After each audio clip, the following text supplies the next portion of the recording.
Shabbat Shalom, everyone. This Shabbos is a very special Shabbos. Shabbos Parshat Tzav. The Torah portion of Tzav is a Torah portion that deals with a very specific sacrifices, and it's the time in which Moses hands over the tabernacle, the Mishkan, to service to Aaron, his brother, and his children, because they were the priests, and he was no longer the priest. He prepares them, he anoints them, he prepares everything for this one moment. But we find something very interesting, and that is, there's a very special cantillation. It's called a shalshelis. Cantillation is a trup. When we read the Torah, we don't read the Torah in monotone, because like life, there's energy, there's life, there's questions, there's answers, there's pauses. And in the Torah as well, you have a pause. You have the beginning of a pasuk, the end of a pasuk, because you have to know where things begin, where things start, the end of a chapter, questions, answers, and that's all based on the same trup that we have in the Torah. And so we find this shalshelis, which is a very unique cantillation. It goes shalshelis.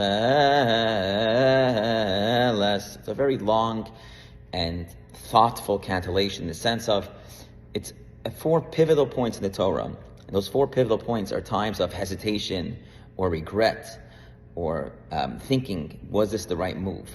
And we find it specifically in very critical choices that are made in the Torah. And we find that in the first time that we see this in the Torah is by a story of Lot. Lot is told that he has to leave in Sodom and Gomorrah. Remember, Lot gave up everything to live with the people in Sodom and Gomorrah. He left his uncle Abraham, and he was one of them. And then the angels come and tell him he must leave Sodom and Gomorrah, is going to be destroyed. He turns back. He has this hesitation because he says, everything that I gave up for to live here in this place, I'm now going to leave. And this was, I decided I want to be part of Sodom and Gomorrah, and now they're telling me this is going to be destroyed, and I'm going to have to leave this place. So he had this moment of hesitation, but realizing that the choice was right to leave and not be destroyed with those people. The second time we find the Torah portion is by a story of Eliezer. Eliezer is sent to go and find a wife for Yitzchak, for Abraham's son. Eliezer had a beautiful daughter, and he always dreamed, as being the faithful servant of Abraham, that his daughter would marry Avram's son, would marry Yitzchak. And Abraham tells him, go and find me a wife. To which Eliezer replies, what if I can't find her? It's at that moment that we have the shalshelis, because again, he had this hesitation. He didn't want to go find a wife. He had the perfect daughter for Abraham's son. And so we find this moment of hesitation. The third time in the Torah, we have the next time, and that is by Joseph. Joseph is thrown down the river by his brothers.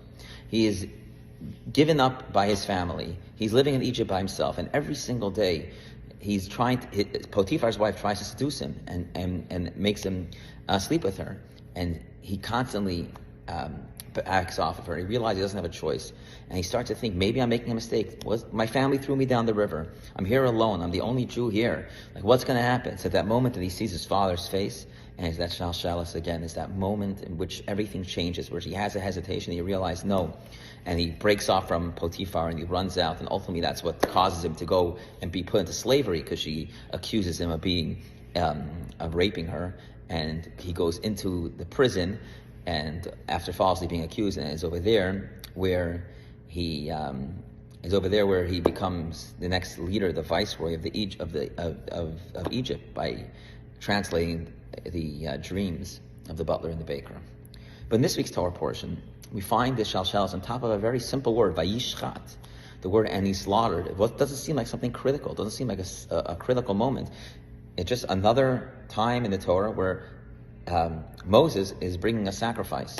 And there's many times that we have sacrifice in this Torah. So what is so critical about this moment? And the answer, which I began in my introductory, is that this was the last and final time that Moses was going to be able to do a sacrifice. He was giving up the priesthood to his brother and his brother's children. And this was a big moment where he thought maybe he wasn't doing the right thing. Maybe he was challenged. Maybe he could have kept the kahuna, the priesthood, for himself. He was a Levite. He chose Aaron as the priest. God chose Aaron as the priest, but it could have been him. And so it's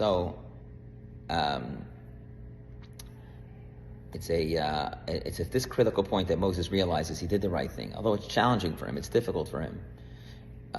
But he knows that he's doing the right thing, and that is why it has a shalshelis.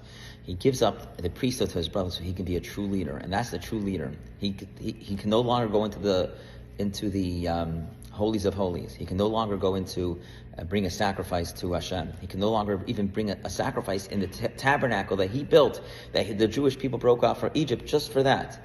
But he gives it up in order that his brother can be there and he can be the true leader of the Jewish people. And so Shabbat Shalom, to be a true leader takes sacrifice. To be a true leader, we know we have to be able to give up things in life.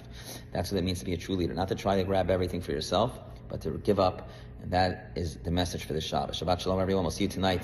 A very special dinner honoring our state representative at State Center tomorrow morning. Shabbat Shalom, 10:15. We'll see you tomorrow.